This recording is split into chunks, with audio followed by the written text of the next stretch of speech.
El Ministerio Bautista Juan 3:16 y su pastor Gustavo Pérez los invita a crecer con la palabra de Dios mediante el próximo mensaje o estudio. Rogamos al Señor que sea mejorada tu vida mediante el crecimiento espiritual que solo el Espíritu Santo sabe dar a través de su palabra. Que Dios les bendiga. Ok, vamos a comenzar hoy una serie de estudios que voy a necesitar que pongan máxima atención. Voy a tratar de ver si puedo explicar y aplicar la palabra de Dios a la misma vez. En otras palabras, voy a tratar de dar una clase y predicar a la misma vez. No es fácil, requiero su atención.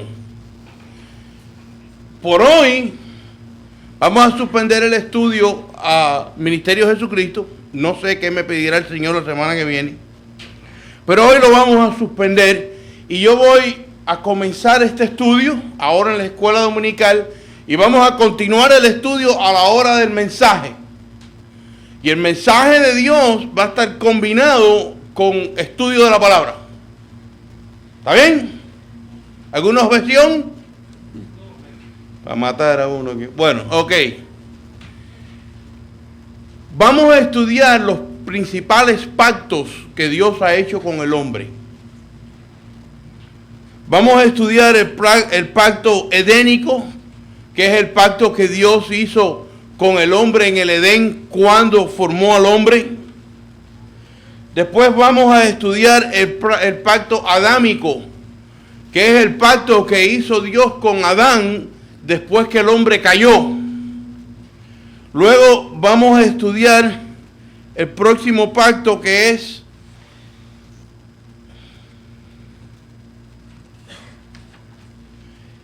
el noático. Es el pacto que hizo Dios con Noé después que el hombre continuó su desesperada lucha por pecar. Después del pacto con Noé, establece Dios otro pacto más.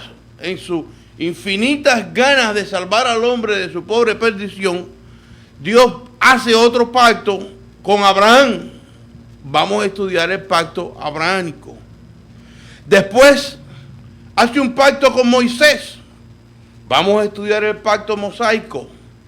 Hace un pacto llamado el pacto palestino, el que hace con toda su, ¿cómo se llama? Su pueblo. Luego hay un pacto con David llamado el pacto davídico. Y entonces por último tenemos el pacto nuevo. ¿Qué queremos lograr con estos estudios? Quiero presentarle a la congregación una película de la lucha de Dios con el hombre. Al final de esta película imaginaria que les voy a presentar, espero probarle que el hombre siempre ha estado tratando de pecar y Dios siempre ha estado tratando de salvarlo. Hasta el último pacto, que es el único pacto que es diferente. El nuevo pacto, el pacto que dejó Jesucristo en la cruz, es totalmente distinto a todos los pactos y es el pacto final. Vamos a probar en estos estudios que todos los primeros pactos fueron hechos en grupo, hacia una masa de personas, hacia un pueblo. Debido a que todo eso falló, a lo último se establece el nuevo pacto que ya no mira a la gente en grupo. Ya es un pacto personal entre tú y Jesús. Ya por culpa tuya no se debe de perder un grupo. Te pierdes tú solo. Pero aunque el grupo no camine hacia Dios, tú por tu cuenta puedes caminar hacia Dios en este último pacto. Pero ruego al Espíritu de Dios que nos enseñe la lucha esta.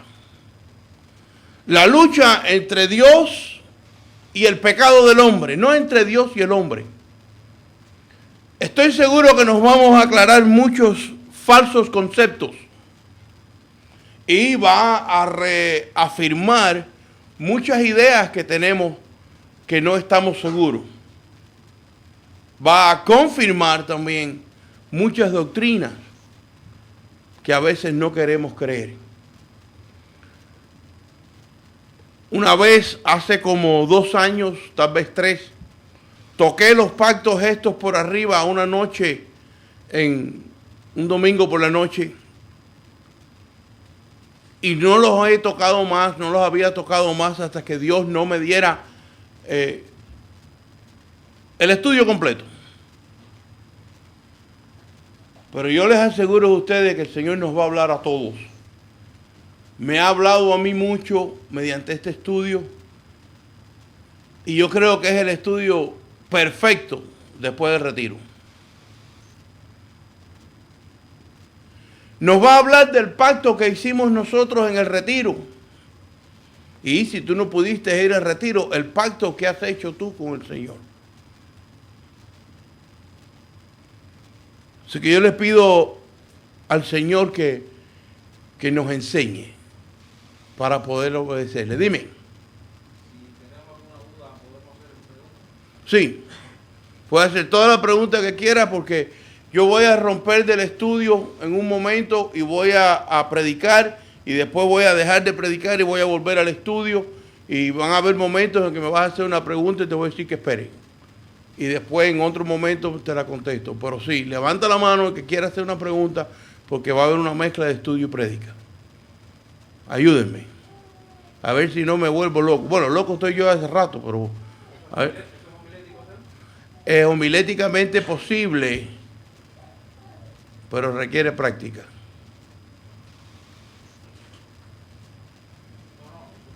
Yo sé que ya los homileteros, ya los que han aprendido algo de homilética, ya están ya sacando conclusiones y cómo lo va a hacer y eso no se hace y él dijo que no. ¿Verdad? Mira a Jesús cómo se ríe. Pero sí, se puede hacer y el Señor nos ha enseñado, Señor nos enseña todo lo que querramos. Amén. Comenzamos entonces. Primer pacto que establece Dios con el hombre es el pacto edénico, el pacto que se hizo en el Edén. Vamos a Génesis.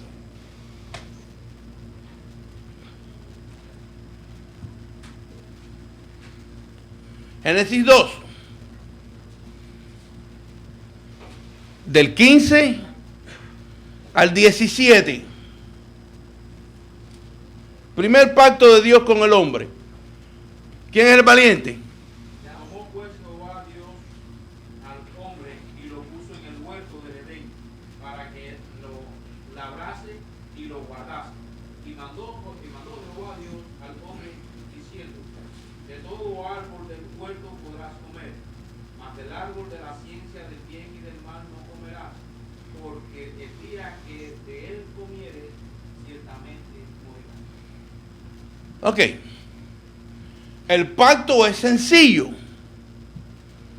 El pacto es sencillo. Come de todo lo que te dé la gana, menos de uno.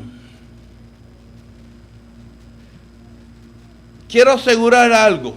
Vamos al primer capítulo de Génesis.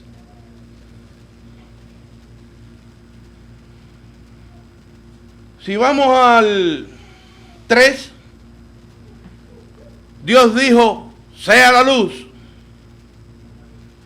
Y irrumpió en el firmamento el sol, ya sea por una explosión, por una acumulación de gases, un hueco negro, le dan 40,000 explicaciones, pero la base de que fue el sol es porque Dios dijo: sea la luz. Amén. Vamos entonces al 6. Dijo Dios: hay expansión en medio de las aguas y sepárense las aguas. Otra vez habla Dios y Dios dijo: hay expansión. y vendrían truenos y vientos y tormentas. Yo no sé lo que vino, pero algo sucedió violenta y abruptamente, que se dividieron las aguas. Amén. Seguimos. 9. Dijo Dios: júntense en las aguas que están debajo. A otra vez.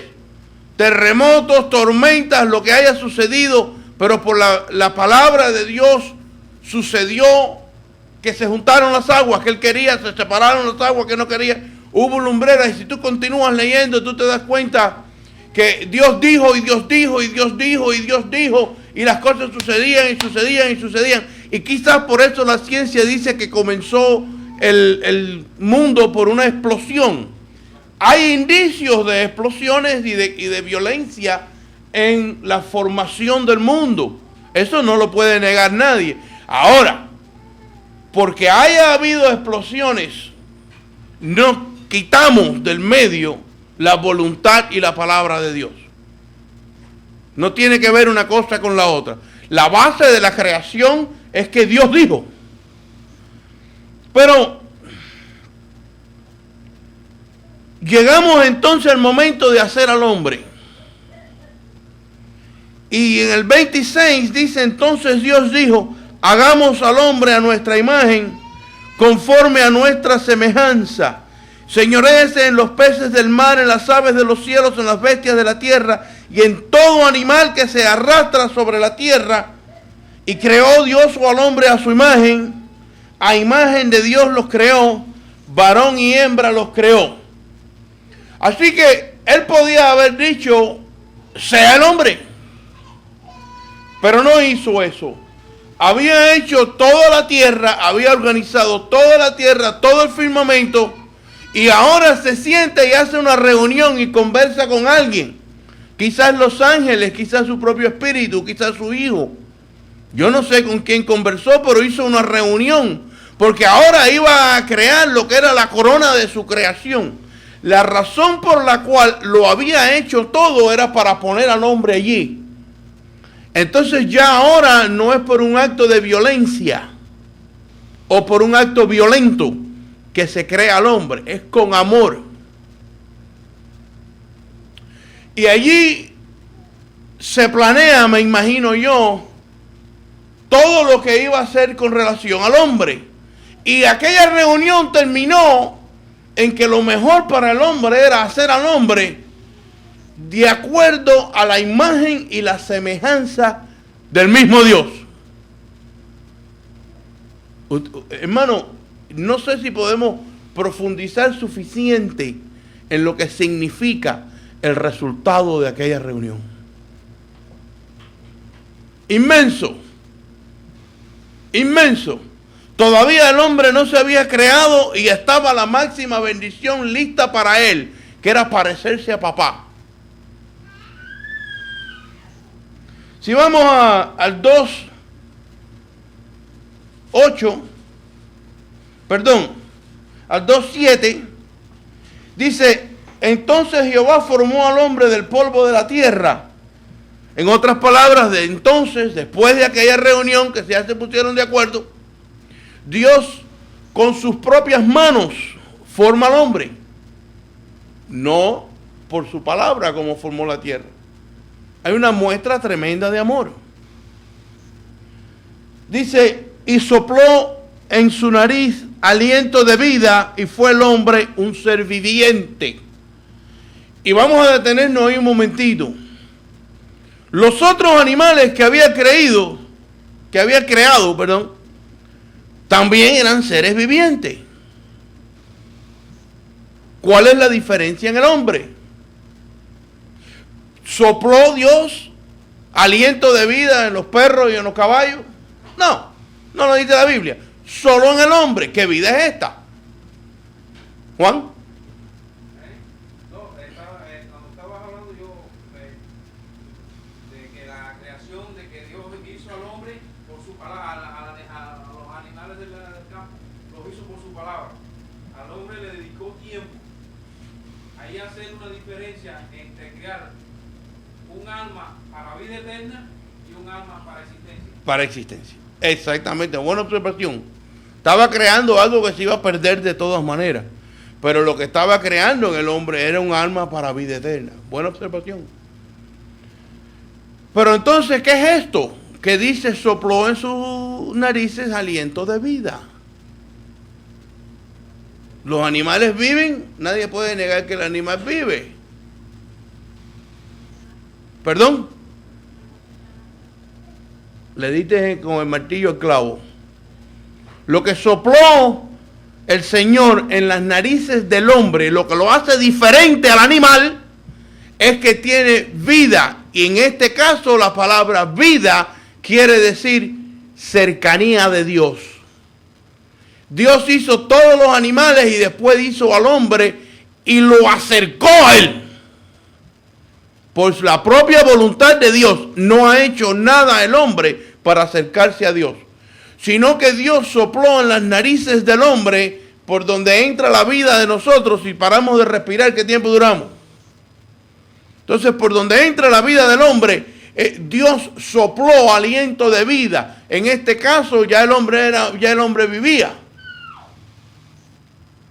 Pero ahora lo hizo un ser cerca de él, más cerca que cualquier otro animal. ¿Nos entendemos?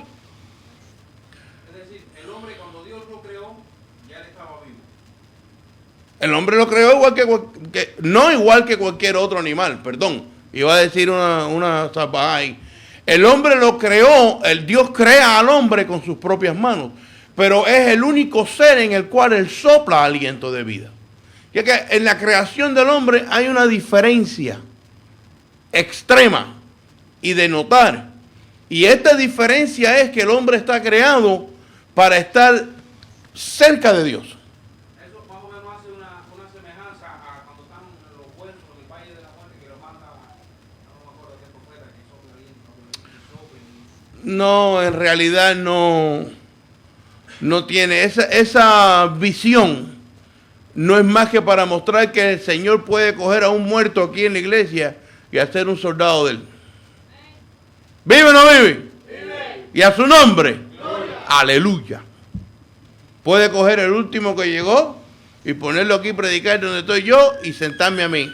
Él es Dios, no yo ni tú. Amén. Continuamos. Así que el hombre es creado por sus manos. Pero dice el versículo 8, 2:8, y Jehová Dios plantó un huerto en Edén, al oriente. ¿Al oriente de qué? No sé. Al oriente de algo, en un lugar específico. ¿Qué cosa tiene el oriente especial? Por donde sale el sol. Los primeros rayos matutinos serían del hombre, ¿verdad? Pero ya había creado un mundo entero para el hombre. ¿Qué cosa es entonces el Edén? ¿Por qué este lugar especial? Dice, y puso allí al hombre que había formado. Después de hacer todas las maravillas del mundo, todavía no era suficiente.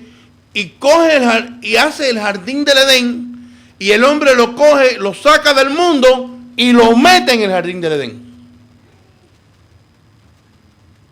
Es bueno que el hombre salga del mundo y se meta en la iglesia. Y es el propósito desde la primera creación. Vamos a ver que el jardín del Edén representa la iglesia hoy en día, y el jardín del Edén es el lugar donde el hombre trabajaría. Es el lugar donde el hombre se buscaría la papa. Es el lugar que iba a sostener al hombre. Es el lugar donde se adoraba a Dios. Y saliéndote de él, nada más que tenías maldición. Desde un principio están tirados los cimientos. Y allí no había que ir un día a la semana. Allí había que vivir. Desde un principio. Amén. Así que fue puesto en un lugar especial, un lugar fijado para Adán. No hubo un palacio para Adán. Hubo un huerto. ¿Y sabes por qué nosotros creemos que el huerto del Edén era símbolo de la iglesia de Dios? Vamos a Génesis 13. Y usted va a ver cómo se le llama ahora al jardín del Edén. 13:10. Dice, y alzó Lot sus ojos y vio toda la llanura del Jordán, que toda ella era de riego, como el huerto. Le llama la Biblia el huerto de Jehová al jardín del Edén. Mi propósito no es meterme en la creación en este estudio. Mi propósito es demostrar hasta dónde llega la falla del hombre y cómo hoy en día, 5,000 años después, la Biblia, Génesis 5 nos explica que el mundo tiene 5,000 años. A mí no me importa lo que digan los científicos, no creo en la ciencia, creo en Dios. Y tiene 5,000 años la tierra. ¿Cómo explico eso? No sé, pero cuenta en Génesis 5, tú vas a ver qué es lo que tiene la tierra. Así que hace 5,000 años atrás, Dios estableció un lugar para que el hombre estuviera. Igual que hoy en día. E igual que hoy en día, el hombre desafía a Dios y se va del lugar donde Dios quiere que el hombre esté. Amén. Así que Génesis 10, llamándole jardín de Jehová, nos indica o nos da a entender que era un templo para adorar y ofrecer ofrenda a Jehová, aquel lugar. El hombre vivía con un montón de trabajos que le dio el Señor, que ahora lo vamos a ver. Pero aquel trabajo, aquella labor que hacía el hombre allí, no era más que su ofrenda a Jehová. La adoración vocal era una función continua, porque Dios se paseaba con el hombre en el huerto. Y Dios venía al huerto y recogía su adoración directa de la boca del hombre. ¿No hace lo mismo en la iglesia? Entonces, el trabajo del huerto, el mantenimiento de la iglesia, el mantenimiento del huerto, era la ofrenda del hombre a Jehová. Hermanos, nada ha cambiado. Dios no cambia. Dios es el mismo de para siempre. Y las mismas cosas que sucedían allí están a nivel espiritual sucediendo hoy en día. Manteníamos el huerto y mantenemos la iglesia. Por eso la iglesia no es un pastor. La iglesia es una congregación de santos redimidos por la sangre del Cordero. La iglesia todos tenemos que cargar con nuestro pedacito de la cruz. Si tú te imaginas que tú puedes venir el domingo y vacilar la iglesia y volverte a largar sin poner un clavo, la cruz tuya y la cruz mía no son de la misma madera. Amén. Todos tenemos que poner en la iglesia, porque la iglesia no es mía.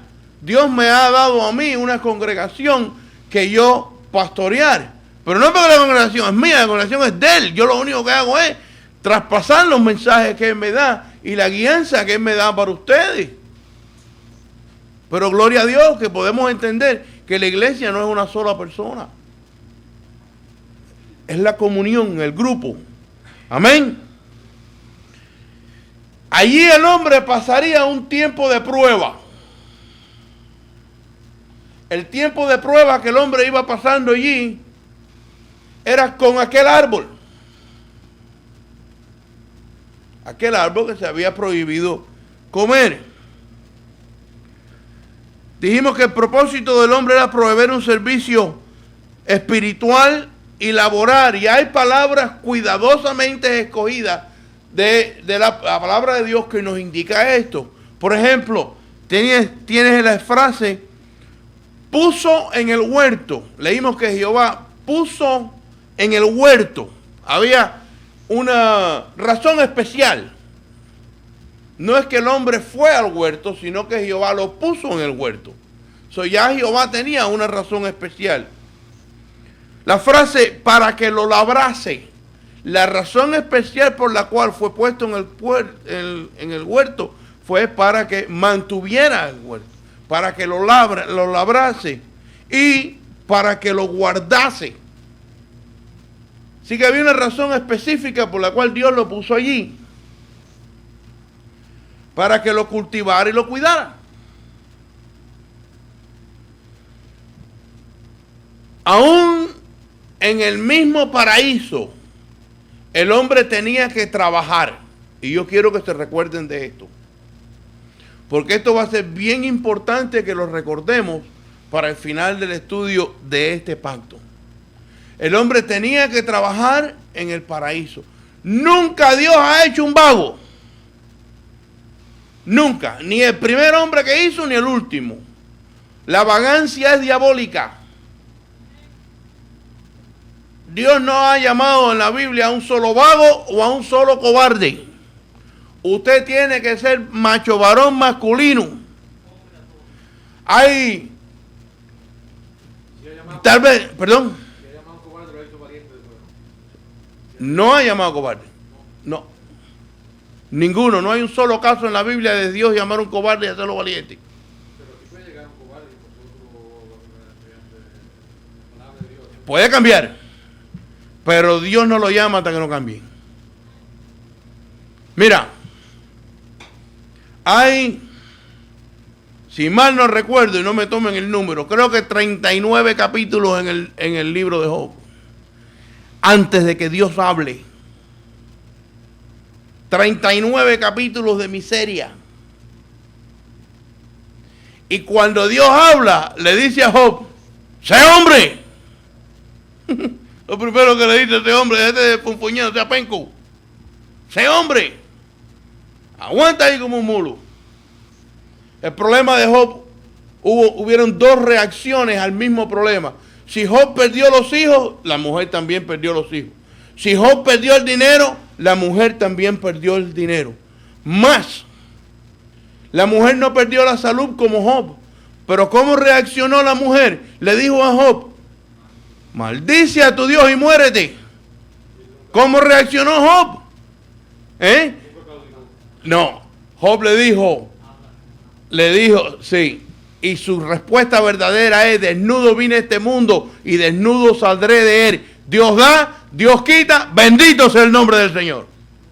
Se acabó. La misma problema, dos reacciones diferentes. Una persona reacciona en una forma y la otra reacciona en la otra forma y cada uno tiene su recompensa. Amén.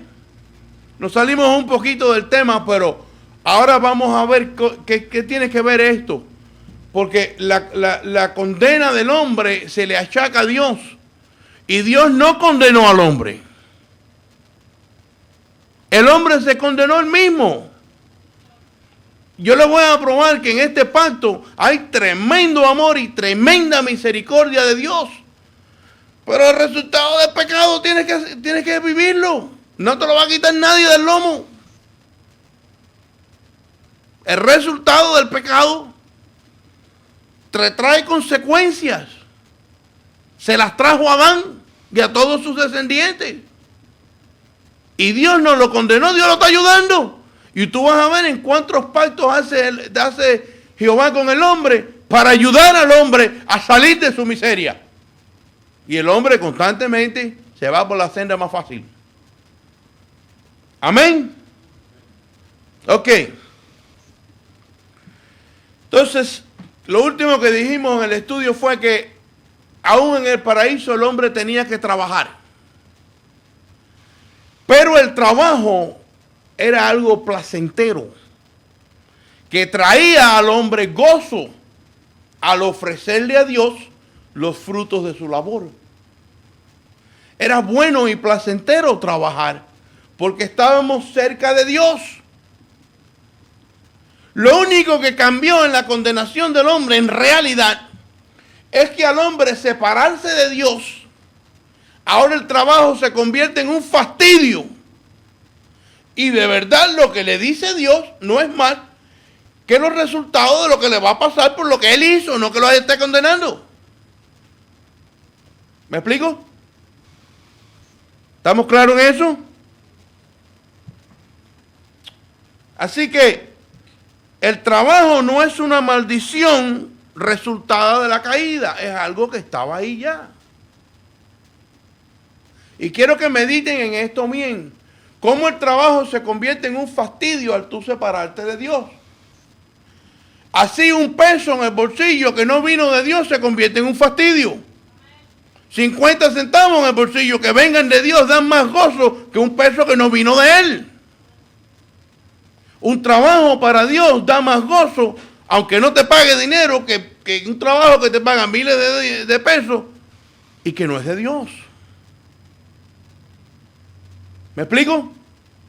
La cercanía a Dios produce el gozo en el hombre. ¿Qué es malo tener dinero? No, yo quiero que tener dinero. Si a alguno de ustedes le molesta el billete, venga, démelo a mí todo completo que yo lo voy a disfrutar. Pero el problema está separarse de Dios. Yo tengo un barco. ¿Me produce placer el barco a mí? Sí me lo producen. ¿Sabe por qué? No porque tengo un barco, sino por mi cercanía a Dios. Si no estoy cerca de Dios, el barco me produce fastidio. Un concepto que viene desde el Edén y que nosotros deberíamos de aprendernos bien. Que cualquier cosita cerca de Dios produce gozo y los millones y las fantasías lejos de Dios solo producen dolor. Amén. ¿Alguna pregunta? Dios crea al hombre con un diseño específico. Amén. El hombre recibió el poder sobre las criaturas. Lo sabemos porque le puso nombre a todas. Y el diseño específico con que Dios creó al hombre era para que le alabares y le ofrendares.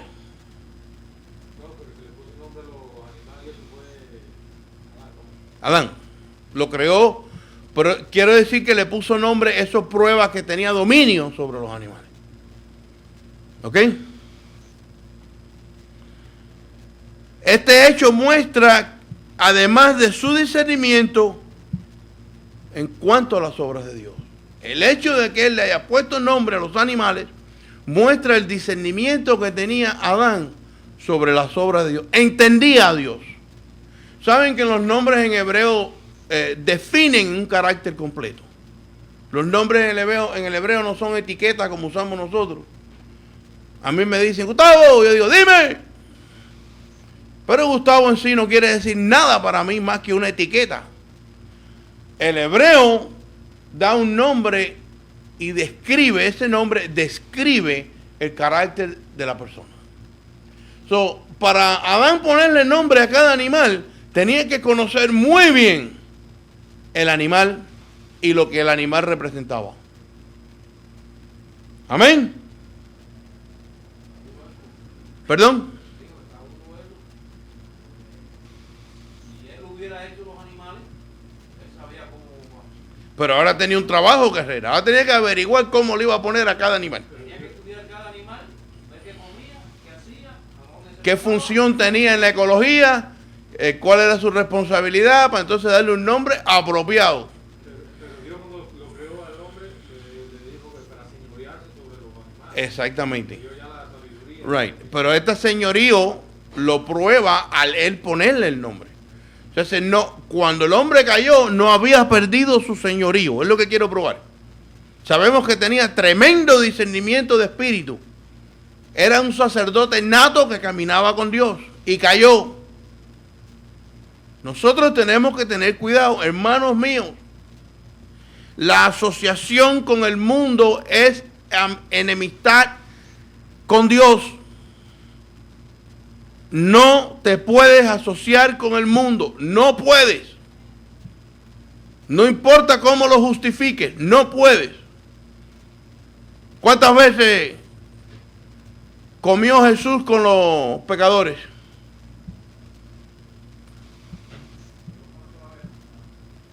¿No? Allí le explicó cómo era, el que se salvó, y el que no, sigue con el grupo.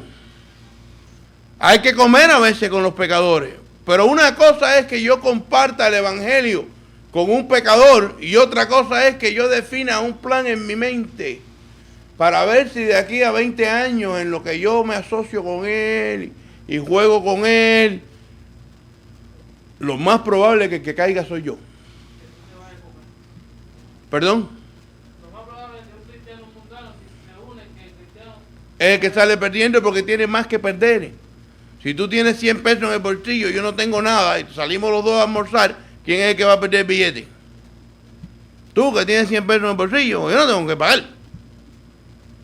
Cuando un cristiano que tiene mucho que perder se asocia con un hombre del mundo, el que no tiene nada que perder, que es el hombre del mundo, le es natural las cosas del mundo y no pierde nada. El cristiano es el que tiene que perder. Dígame, yo soy testigo de eso personal. Yo he perdido mucho por querer asociarme con gente que no aman al Señor. La palabra de Dios nos dice, no solamente en los impíos, dice que no te puedes juntar aún con hermanos que andan desordenadamente. Hermanos. Hay que tomarlo en serio. Amén. Así que los puso en el jardín del Edén para que fueran sirvientes obedientes. Ahora bien, les dio advertencia de vida y les dio advertencia de muerte. La advertencia que le dio era esta: tu vida y tu muerte dependen de tu obediencia. Básicamente le dijo, si comes del árbol de la vida, del árbol de la ciencia del bien y del mal, ciertamente, ¿qué cosa? Le dijo, de todo árbol podés comer. Entonces, ¿de qué dependía la vida del hombre? De la obediencia a Dios. ¿Hay un cambio hoy? No hay cambio hoy. No hay cambio hoy. Vivimos igual. No queremos. Hacemos igual que Adán. Por ejemplo, Adán diría, ¿de qué habla Dios?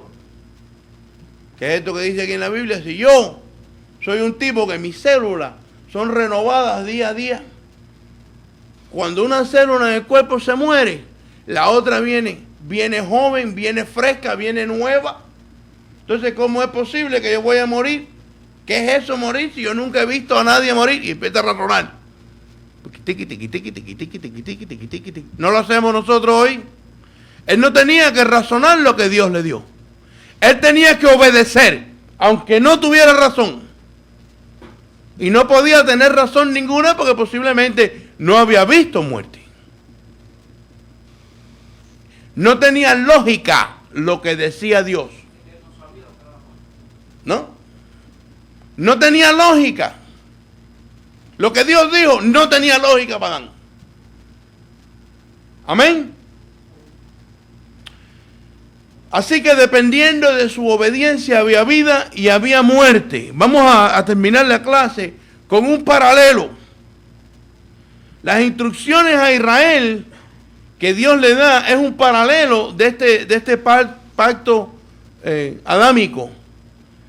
Deuteronomio. Vamos a Deuteronomio.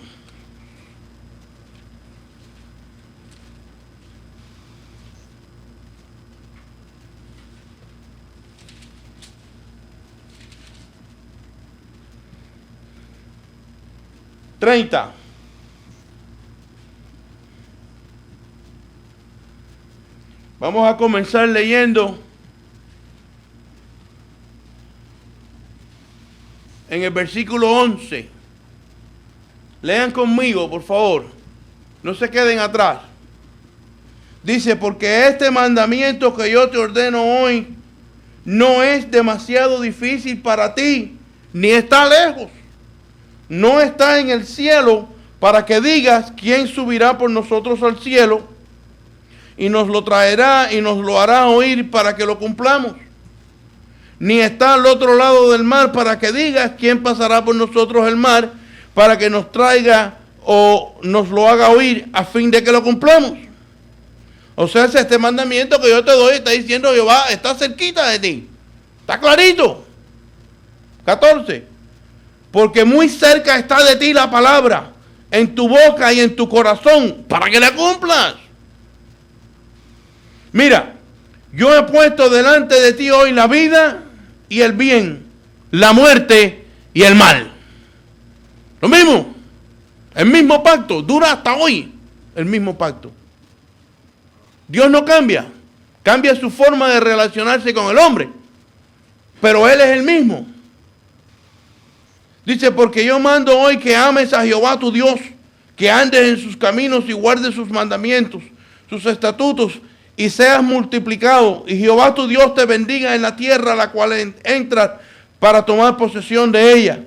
Mas si tu corazón se apartare y no oyeres, y dejares de extraviar e inclinares a dioses ajenos y les sirvieres, yo los protesto hoy que de cierto pereceréis. No prolongaréis vuestros días sobre la tierra a donde vais, pasando el Jordán para entrar en posesión de ellas. A los cielos y la tierra llamo por testigos hoy contra vosotros, que os he puesto delante la vida y la muerte, la bendición y la maldición. Escoge pues la vida para que viváis tú y tu descendencia, amando a Jehová tu Dios, atendiendo su voz y siguiéndole a Él, porque Él es vida para ti y prolongación de tus días, a fin de que habites sobre la tierra que juró Jehová a tus padres, Abraham, Isaac y Jacob, que les había de dar. Así que el pacto es la misma historia. Cuando comience el mensaje vamos a continuar estudiando el pacto este. Vamos a continuar estudiando el pacto este y este va a continuar siendo el mensaje de hoy. Dime. Cuando ahí en Génesis, cuando Dios crea al hombre, que le puso el jardín, le puso el árbol, entre tantos árboles le puso ese para el bien y para el mal, para la vida. Estaba en los planes de Dios que el hombre pegara. No. Estaba en los planes de Dios probar al hombre y que obedeciera. Ese era el plan de Dios. Tú no puedes ser libre si no tienes para escoger. Para tú poder ser libre, tú tienes que poder escoger. ¿Por qué se dice, por ejemplo, que en Cuba no hay libertad? Porque no hay opción. Si no hay opción, no hay libertad. Esencialmente, si yo te digo a ti, tienes que ponerte una camisa verde y no hay más, ya tú no tienes libertad de qué camisa ponerte. Si yo te digo a ti, tienes para escoger una camisa verde o una camisa roja, bueno, ya tú eres un poquito libre. Si te doy 100 colores a escoger, eres mucho más libre. Siempre que puedas escoger. Pero Dios lo puso todo a favor del hombre, porque le da un huerto y un mundo entero menos uno. Volvemos otra vez, estamos en las mismas situaciones. Jehová te está diciendo, ven para la iglesia y alaba mi nombre. Ya. Más nada. Ven para la iglesia y alaba mi nombre. No te pide que creas. Ven y alábale. Aunque no creas. Sé inteligente, no seas bruto, muchacho. Prueba a ver.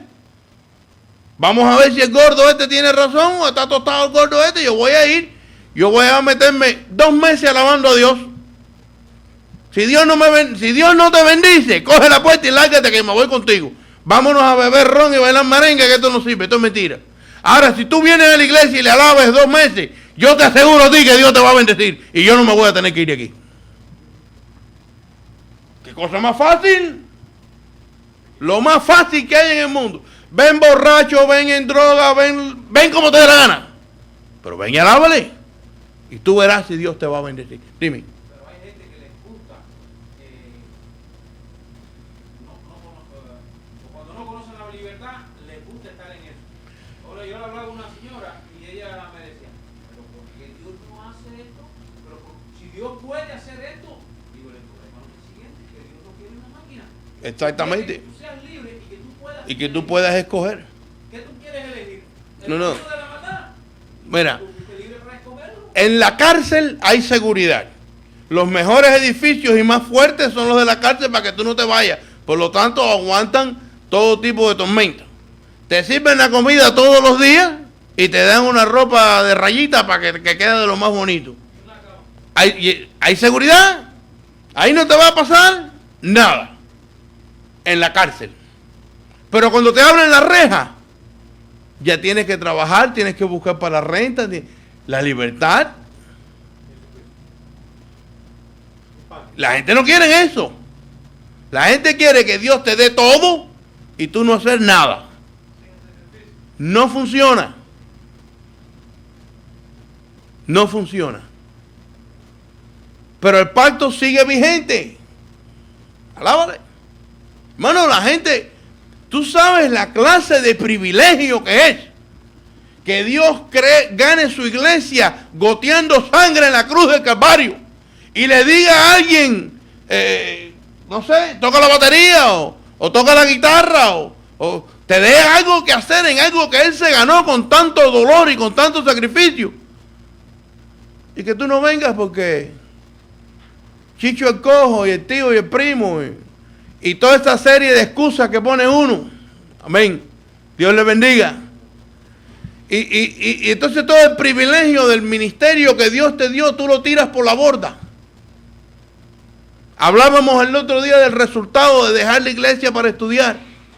No hay uno que haya prosperado.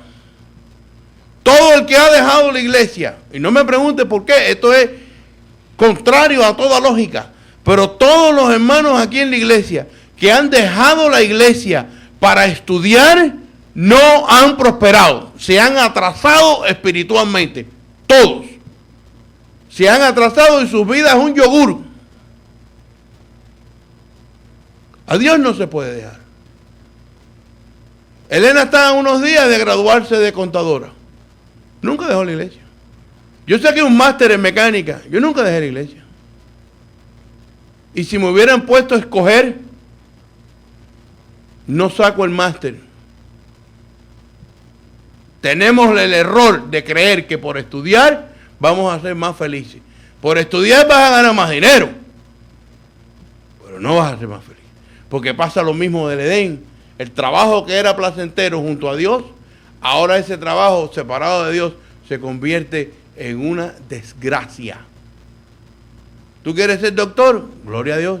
No dejes a Dios, porque vas a ser un doctor desgraciado. Prefiero ser un limpiapiso pegadito a Dios, como aquella mujer que estaba limpiando el templo constantemente de 80 años desde su viudez. Pero no dejes a Dios. No dejes a Dios, que no te va a hacer negocio. No va a hacer negocio ninguno. Amén. ¿Vive o no vive? Cuánto me alegro verlos aquí. Aleluya. Ok, hermano, vamos a dar, si no hay más preguntas, vamos a terminar la escuela dominical y vamos a seguir con este estudio a la hora del mensaje. Vamos a hacer una combinación de estudio y mensaje y vamos a tratar de estudiar todos los pactos. No sé la semana que viene si vamos a usar el tiempo del mensaje para este estudio o no. Lo que sí les aseguro que el tiempo de la escuela dominical lo vamos a continuar en este estudio hasta que lleguemos al nuevo pacto. Vamos a estudiar todos los pactos que Dios ha hecho. Y quiero en realidad que mediten sobre la lucha que ha tenido Dios con nosotros por salvarnos. A veces solo miramos la muerte en la cruz, que es la más importante, pero hay más lucha. Dios ha sufrido mucho. ¿Cómo se debe haber sentido Jehová cuando Adán pecó? Bravo no estaba, porque si se pone bravo, nos ñampia. Si se pone bravo, no estuviéramos aquí. Yo creo que se puso triste. Y yo les voy a enseñar las misericordias que dice la Biblia que Él usó por nosotros, aún habiendo pecado. Me está diciendo que se puso triste, no bravo. Dime. La Biblia hablaba de que después de la vida de Adán, hasta dónde llegó. Sí, habla bastante de Adán. Habla bastante de Adán. Vete a Génesis 5, están todas las genealogías desde Adán hasta Abraham. Eso habla de todo, yo he leído eso, pero ¿qué tiempo duró? Yo no sé los números, pero un montón de años, 600, 700, 800 años. ¿Usted sabe por qué yo le pregunto eso? Porque si él pecó, Dios pues quizás quizás lo hizo vivir bastante para que viera el producto de su pecado. Bueno,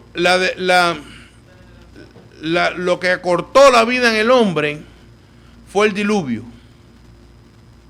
O sea, el hombre en la tierra había una capa, la tierra no llovía. Las plantas se regaban por ay Dios mío, no era una nube, tampoco era vapor, porque no era agua hirviendo, no estaban sancochando los pollos, era por un rocío. Entonces, había sobre toda la tierra una capa de agua. Y esta capa de agua, si la han estudiado, detenía muchas cosas malas para el hombre, como eran rayos solares y ¿cómo se llama? Energía gamma. Creo que habla también el estudio sobre rayos infrarrojos, 20 cosas que dañaban al hombre. Entonces el hombre duraba 600, 700, 800 años y no comía carne. Ahora, inmediatamente después del diluvio, se acorta la vida del hombre, pero cayó, el agua cayó y se acabó aquella protección que el mundo tenía, y entonces Dios ordena al hombre a comer carne. Parece que ya sabía el Señor que le iba a hacer falta otra cosa al hombre, sí, ya estoy contigo. Era otro ambiente, le iba a hacer falta la proteína que traía la carne. Pero la vida del hombre se corta a causa de eso, no necesariamente a causa del pecado nada más. Dime. 130 años. No sé, yo no me acuerdo del número ahora. Me luce corto. 130 nada más. No, tal vez puede ser. Pues, no sé, puede ser. El número no es importante. Sí. El número no es importante. Lo importante es saber por qué se acorta la... Los 130 años puede haber tenido su periodo. Y fueron los días de Adán después que engendró a Set 800 años. Y engendró hijos. A los 130 años tuvo el primer hijo. Eso es lo que... Sí. ¿Ok? ¿Alguna otra pregunta? ¿Todo completo? Damos gracias al Señor. Vamos a orar. Ramón, da gracias al Señor por la escuela dominical. Rogamos al Señor que este estudio o mensaje haya edificado tu vida como lo ha hecho a nosotros. Nos puede contactar al 786-344-5025. 786-344-5025. O nos puede escribir a pastorgustavopérez@gmail.com. Que Dios les siga bendiciendo.